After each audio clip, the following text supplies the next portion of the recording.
So, Tina, can you tell me a little bit about your visions as an incoming president for EANT?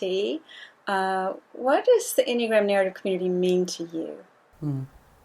Thanks, Evangeline. Um, as the Enneagram narrative community has grown over the years and begun to really discover more about what is unique in the narrative tradition, I think that one of the gifts that the narrative brings is there is a certain amount of community intimacy, is what I would call it, among the narrative folks. And I really believe that that's one of the greatest gifts that the narrative brings, is that there is a sense of almost extended family among narrative graduates. And as we continue to gather together at conferences and retreats, even with the advanced learning communities and the advanced learning tracks, that sense of community continues to grow. So that's one of the probably the first and foremost thing that comes to me in terms of what one of our strengths is. Thank you. And looking forward to next year, what do you see are some opportunities for us to be able to deepen that community? In the latter part of 2016, we're really excited about looking at the possibility of offering a narrative experience in a retreat setting that would explore something more like the Enneagram and inner practices.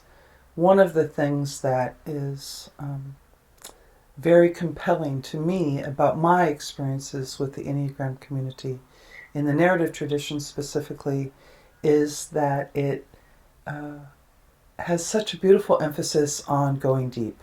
And that depth requires people to be in more intimate settings, I think, together over a few days to really allow the time and space to do those kinds of inner practices. So this is an emphasis I think that both Helen and David have brought to us through our tradition.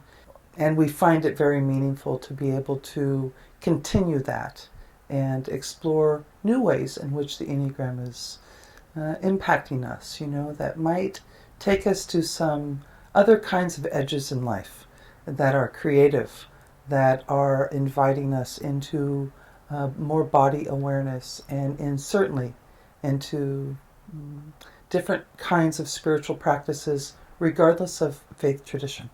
So, Tina, can you give me an example of like one of the biggest impacts that Mm. the Enneagram and the narrative tradition has been Mm-hmm. for you? Mm-hmm.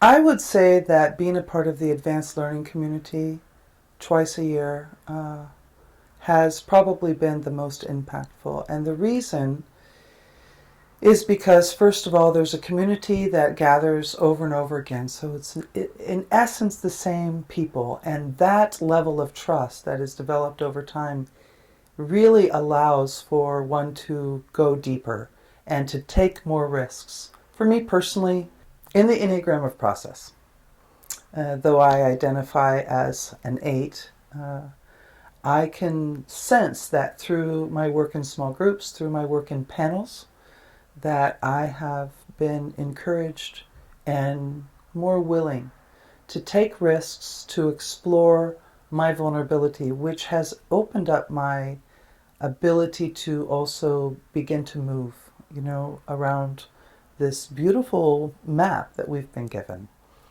Um, in a specific way, I would say uh, for me to, surrender to my kind of what can feel like an enormous life force.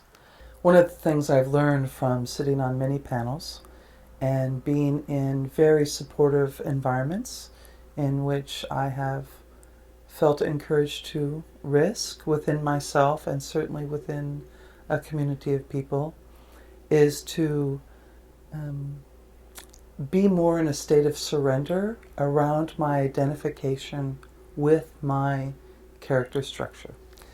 And that surrendering process has uh, brought me a much greater sense of my authentic being and freedom to uh, freedom to be in that state of authenticity, um, and not feel so compelled by, the typical charge of, let's say, the 8 character structure. And that has been a marvelous experience. And I absolutely believe that the panel method and our narrative method is so important. There is a narrative theology. In narrative theology, we might say that we hear one another into life. And I believe that in this narrative way of us sharing deeply our personal stories, our personal experiences, taking the risks to be vulnerable, to share the essence of our human nature with one another, is a way that we do hear one another into life. We speak our stories, and that is compelling us to see, in fact, what brings us together, what unites us, instead of all of the different things we can identify that separate us. And that is one of the gifts, specifically, I believe, of the narrative itself. That to me is at the very center, It's really at the center for me of the narrative.